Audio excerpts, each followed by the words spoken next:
नमस्कार। आज हम आपको लेकर चलते हैं बिहार की पावन नगरी गया में बहने वाली एक बेहद खास और ऐतिहासिक नदी फल्गु के किनारे। इसे लोग अक्सर फल्गु या कभी कभी फल्गु नदी कहते हैं। हाँ, फल्गु नाम ज़्यादा लोकप्रिय है और हमें इसके बारे में इतनी सारी रोचक और अनकही जानकारियाँ मिली कि हम आज इसे आपके सामने पेश करने जा रहे हैं। फल्गु की शुरुआत होती है बोध गया से, करीब 2 मील दक्षिण की तरफ। यहाँ 2 पहाड़ी धाराएं नीलांजना या निरंजना और मोहना मिलकर फल्गु नदी को बनाती हैं। अंत में फल्गु पुनपुन में मिल जाती है। मौसम के अनुसार फल्गु कभी सूखी रहती है तो कभी भरपूर। इस बदलाव ने इसे और भी रहस्यमयी बना दिया है। फल्गु हिंदू और बौद्ध दोनों धर्मों के लिए पवित्र है। हिंदू धर्म में इसे भगवान विष्णु का स्वरूप माना जाता है। इसका सबसे बड़ा महत्व पिंडदान से जुड़ा है। गया शहर और फल्गु के तट को पितरों की आत्मा की शांति और मोक्ष के लिए सबसे पवित्र स्थान माना जाता है। पितृपक्ष में लाखों लोग यहाँ आते हैं। मानते हैं कि फल्गु में किया गया पिंडदान सीधे पितरों तक पहुँचता है। यही कारण है कि गया को मोक्ष की नगरी भी कहते हैं। जी, बौद्ध धर्म में भी इस फल्गु का उतना ही महत्वपूर्ण स्थान दिया गया है। जी हाँ, भगवान बुद्ध जब सत्य की खोज में निरंजना नदी के किनारे कठोर तपस्या करते थे तो कई सालों तक कठिन साधना के बाद भी उन्होंने समझा कि केवल शरीर को कष्ट देकर ज्ञान की प्राप्ति नहीं मिलती।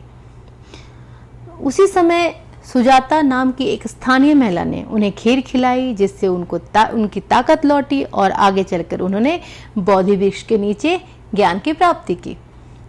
फल्गु से एक और बेहद ही रोमांचक इतिहास का प्रसंग जुड़ा हुआ है।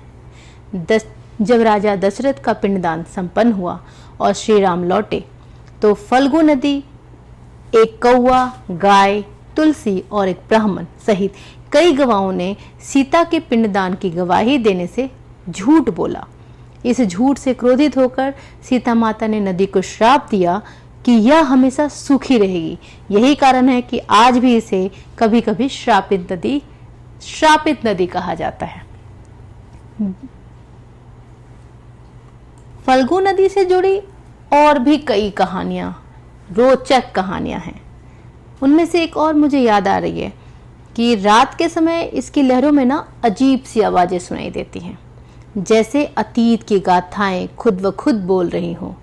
कुछ कहते हैं कि नदी की धाराएं बदलती रहती हैं, कभी कम कभी अधिक। इसमें छुपा है समय और इतिहास का रहस्य। आज फल्गु नदी को प्रदूषण और अतिक्रमण जैसी चुनौतियों का सामना करना पड़ रहा है। इसकी सफाई और संरक्षण अब हमारी जिम्मेदारी बन गई है। हमें इसे बचाना होगा ताकि आने वाली पीढ़ियां भी इस नदी की कहानी, इसके रहस्य और आस्था से जुड़ सकें।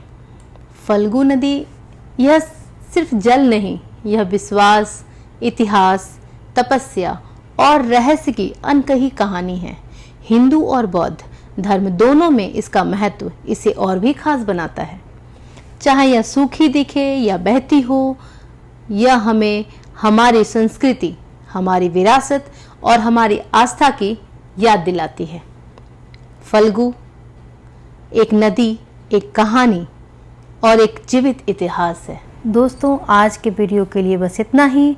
अगर आपको यह वीडियो पसंद आया तो लाइक करना ना भूलें और सब्सक्राइब करें।